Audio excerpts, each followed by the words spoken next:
नमस्कार प्रेक्षकांनो. 11 जुलै 2006 हा दिवस मुंबईच्या इतिहासामध्ये काळ्या अक्षराने लिहिला जाईल. या दिवशी मुंबईची जीवनवाहिनी समजल्या जाणाऱ्या लोकल ट्रेनमध्ये भीषण बॉम्बस्फोट झालेत.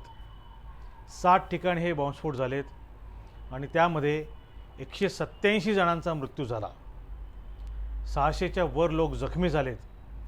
कधीही भरून न निघणाऱ्या जखमा अनेक मनांवर झाल्यात, त्या वेगळ्याच. त्यावेळेला मी मिड डेमध्ये काम करत असे आणि त्या दिवशी अगदी योगायोगाने माझी नाईट शिफ्ट होती.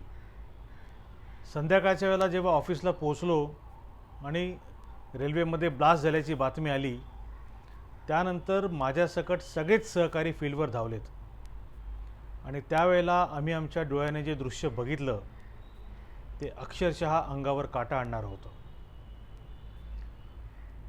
रेल्वेच्या ट्रॅकवर सगळीकडे विखुरलेले, इतस्ततः पसरलेले मानवी देहांचे अवशेष, ट्रेनच्या डब्याचा झालेला चुराडा आणि सगळीकडे सुरू असलेली धावाधाव. जीवाच्या आकांताने लोक धावतायत, मदतीसाठी याचना करतायत. कोणी आपल्याला आसरा देईल, कोणी मदत करेल, अशा भावनेने सगळ्यांची धडपड चाललेली आम्ही त्या दिवशी बघितली. त्यानंतर मी बोरिवलीच्या भगवती हॉस्पिटलमध्ये गेलो. संपूर्ण रात्रभर मी तिकडे होतो. तिथे येणारे जखमी आणि मृतांचे नातेवाईक टाहो फोडत असताना, मदतीसाठी धावाधाव करत असताना मी बघितलेत. त्यावेळेला त्यांची मदत करायला तिथे कुणीही नव्हतं.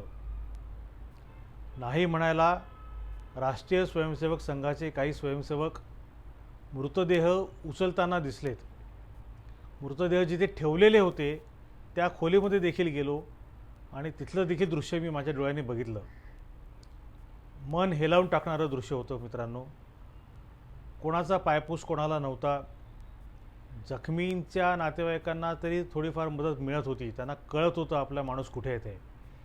मात्र जखमींच्या वॉर्डामध्ये आपला माणूस सापडत नाही म्हटल्यावर मॉर्चरीमध्ये येणारे, मृतदेह सापडतोय का, मृतदेह कुठे दिसतोय का हे बघणारे नातेवाईक, त्यांच्या डोळ्यावरले भाव, त्यांच्या चेहऱ्यावरची भीती आणि त्यांनी सगळ्या केलेला आक्रोश, आणि त्यातून सगळेच जण हेलावून गेले होते. अर्थातच हॉस्पिटलचा स्टाफ असो, तिथले बघे असो, पत्रकार असो, पोलीस कर्मचारी असो, या सगळ्यांचं मन त्या घटनेमुळे द्रवलं होतं.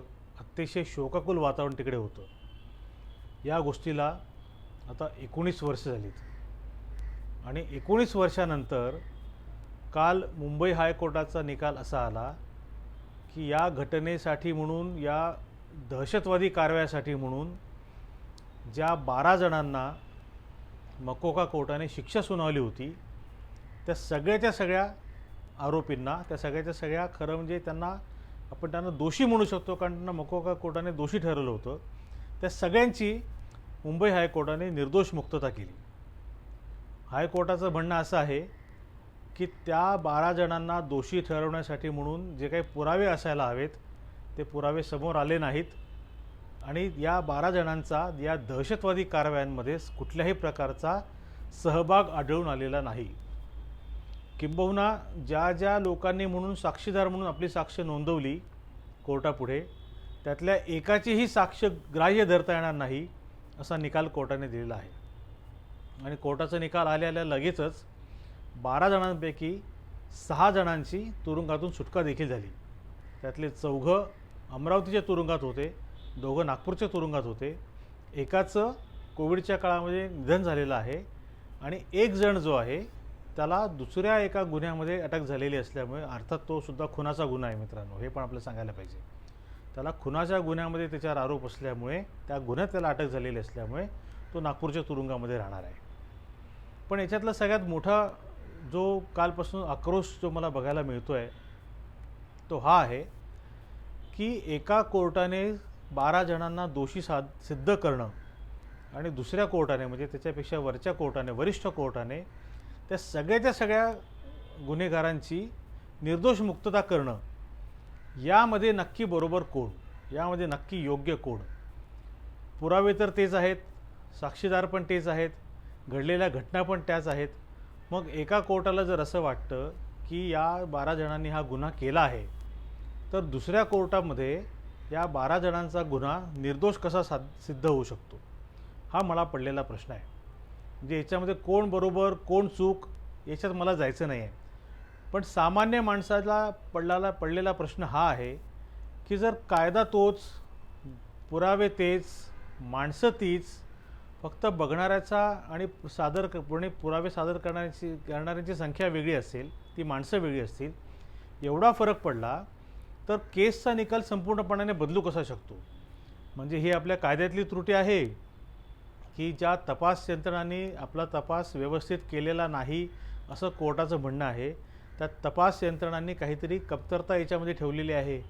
नक्की काय झालं आहे? ATSचं म्हणणं असं आहे की त्यांनी तर संपूर्ण तपास केला आणि कोर्टापुढे मात्र त्या पुरावे काही टिकू शकलेले नाहीत. आता कोर्टापुढे टिकू शकले नाहीत याचा अर्थ कोर्टाने सगळ्या गोष्टींची नीटपणाने त्याचा साक्ष लावून त्याचा सगळा पूर्ण बारकाईने अभ्यास करून त्याच्यावर काहीतरी निर्णय दिला असणार, ही गोष्ट तर अगदी उघड आहे. मग तपास यंत्रणांनी तपास करताना नक्की काय चुका केल्यात? त्यांनी नक्की कुठल्या गोष्टींचा आधार घेतला जो कोर्टामध्ये टिकू शकला नाही? कुठल्या गोष्टीचा त्यांना सोक्ष लावता आलेलं नाही? हा सगळा अभ्यासाचा आणि हा सगळा वादविवादाचा विषय असू शकतो. म्हणजे ज्या वेळेला हे बॉम्बस्फोट झालेत त्याच वेळेला अनामी रॉय आपल्या राज्याचे पोलीस महासंचालक होते आणि त्यांनी प्रेस कॉन्फरन्समध्ये एक थेरी मांडली होती. ती थेरी अशी होती की आरोपींनी एक एक डबा निवडला आणि त्या डब्यामध्ये ते प्रेशर कुकर घेऊन चढलेत आणि त्या प्रेशर कुकरमध्ये बॉम्ब ठेवण्यात आलेला होता. ठराविक कालावधीनंतर 2 किंवा 3 स्टेशन आल्यानंतर तो आरोपी त्या स्टेशनवर उतरून गेला. ती गाडी पुढे गेली आणि टायमर लावलेला असल्यामुळे त्या बॉम्बचा स्फोट झाला आणि ते सगळ्या प्रेशर कुकरच्या माध्यमातून हे सगळे स्फोट घडवण्यात आले, अशी थेरी होती. त्यावेळेला मला आठवतं की कोर्टामध्ये जेव्हा हा सगळा विषय यायचा तेव्हा सहज गमतीमध्ये कोणीतरी असं म्हणालं होतं की अरे त्या प्रेशर कुकरवर ISI मार्क होता ना, म्हणून पोलिसांनी ISIचं नाव आणि पाकिस्तानचं नाव त्याच्यामध्ये गोवलेलं आहे. याच्यामध्ये काही वास्तविकता नाही, याच्यामध्ये काही तथ्य नाही. काल कोर्टाचा निकाल आल्यानंतर मला ते वाक्य आठवलं आणि खरंच असं झालं असेल का की पोलिसांनी कुठली तरी एक थेरी तयार केली प्रेशर कुकरची आणि त्यांना पुरावेच मांडता आलं नाही, पुरावे सादर करता आले नाही, त्यांना आपलं म्हणणं कोर्टापुढे नीटपणाने मांडता आलं नाही, म्हणून हे झालं आहे की कायद्यामध्ये काही त्रुटी आहेत? कारण कोणीतरी हे दहशतवादी कृत्य केलेलंच आहे, त्यामुळेच तर 187 जणांचे जीव गेलेत आणि 600च्या वर लोक जखमी झालेत. मग या 12 जणांपैकी ते कोणी केलं नसेल तर मग हे कृत्य घडवलं कोणी? एक गोष्ट तर नक्की आहे की याच्यामध्ये पाकिस्तानचा सहभाग असल्याशिवाय आणि त्याला स्थानिक जोड असल्याशिवाय, स्थानिकांची मदत असल्याशिवाय इतकी मोठी घटना घडणं अशक्य आहे. मग तपास यंत्रणांनी काय तपास केला, कोर्टाने जे तपासलं त्याच्यातले पुरावेमधले काय त्रुटी राहिलेल्या आहेत, या सगळ्या गोष्टींचा विचार करता दोषींना तातडीने त्यांचं आयडेंटिफिकेशन व्हायला हवं. खरं म्हणजे आधी हे 12 जण जर निर्दोष आहेत तर मग घडवलं आहे कोणी, हा प्रश्न पडतो आहे लोकांना. आणि या प्रश्नाची उत्तरं देण्याची जबाबदारी ही पोलिसांची आहे आणि ती सरकारची पण आहे. महाराष्ट्र सरकार आत्ता म्हणतं आहे की आम्ही या निकालाच्या विरोधामध्ये सुप्रीम कोर्टात जाणार आहोत, पण ज्या निकाल येण्यासाठी म्हणून 19 वर्षे वाट पाहावी लागली, ती आणखी किती वर्ष ही केस सुप्रीम कोर्टामध्ये चालणार आहे आणि त्याचा निकाल खरंच कधी येणार आहे आणि खरंच न्याय मिळणार आहे का, हा खरं पडलेला प्रश्न आहे. 19 वर्षापासून जे लोक न्यायाच्या प्रतीक्षेमध्ये होते, ज्या 187 जणांचे जीव याच्यामध्ये गेलेत, त्यांच्या कुटुंबांना विचारा त्यांच्यावर काय ओढवली असेल. त्यांना सांगताच येत नाही आहे की आपल्या माणसाचा जीव कोणी घेतला आणि का घेतला. त्यांचा काही दोषच नव्हता, ते तर निर्दोष होते सगळे, पण त्यांचा जीव कोणी घेतला हेच माहिती नाही. 12 जण निर्दोष सुटलेत, मग दोषी कोण? दोषी कोणीच नाही. या 187 जणांना कोणी मारलं हेच आपल्याला माहिती नाही. आणि हे 19 वर्षानंतर जर असेल तर मग आपल्या तपास सिस्टममध्ये काहीतरी मोठी त्रुटी राहिलेली आहे. ही त्रुटी दूर करावी आणि ही त्रुटी दूर करून लवकरात लवकर या सगळ्या लोकांना न्याय मिळावा ही त्याच्या मागची अपेक्षा आहे. आता एक प्रश्न असा निर्माण होऊ शकतो की ज्या 12 जणांची निर्दोष मुक्तता केलेली आहे ते तर 19 वर्ष तुरुंगामध्ये होते, मग त्याची भरपाई कशी करणार असा मुद्दा आता भविष्यामध्ये निर्माण होऊ शकतो. तो एका अर्थाने बरोबर पण आहे, कारण कोर्टाचा निकाल आलेला आहे. कोर्टाचा निकाल आला नसता तर या मुद्द्यावर काहीतरी वेगळा वाद झाला असता. मात्र कोर्टाचा निकाल आल्यानंतर या 12 जणांच्या गेलेल्या वर्षांची भरपाई कशी करणार हा मुद्दा निर्माण होतो. या मुद्द्याचं देखील, या प्रश्नाचं देखील उत्तर तपास यंत्रणांना, पोलिसांना, ATSला आणि महाराष्ट्र सरकारला द्यावं लागेल. त्याहीपेक्षा महत्त्वाचं असं आहे की 187 जणांचे जीव कोणी घेतलेत हे आधी सांगा, त्यांच्यापर्यंत पोहोचा आणि मग बाकी सगळ्या गोष्टींकडे, बाकी सगळ्या राजकारणाकडे, बाकी सगळ्या निवडणुकींकडे लक्ष द्या, ही सांगण्याची वेळ आता आलेली आहे. आपल्या सगळ्यांना माझं म्हणणं मान्य असेलच असं मी गृहीत धरतो. काही जणांना कदाचित ते पटणार पण नाही, हे पण गृहीत धरतो. मात्र आपल्याला माझं म्हणणं मान्य असेल तर आपण एक गोष्ट नक्की करायला हवी. आपण आपल्या सगळ्या सोशल मीडियाच्या माध्यमातून 187 मृतांना न्याय द्या, त्यांच्या मारेकऱ्यांना शोधून काढा अशा प्रकारची मागणी करायला हवी. आणि ही मागणी जितक्या जोरकसपणाने आपण करू तितक्याच तीव्रतेने सरकारवर त्याचा दबाव येईल आणि सरकार त्या दृष्टीने काहीतरी पावलं उचलेल अशी मला अपेक्षा आहे.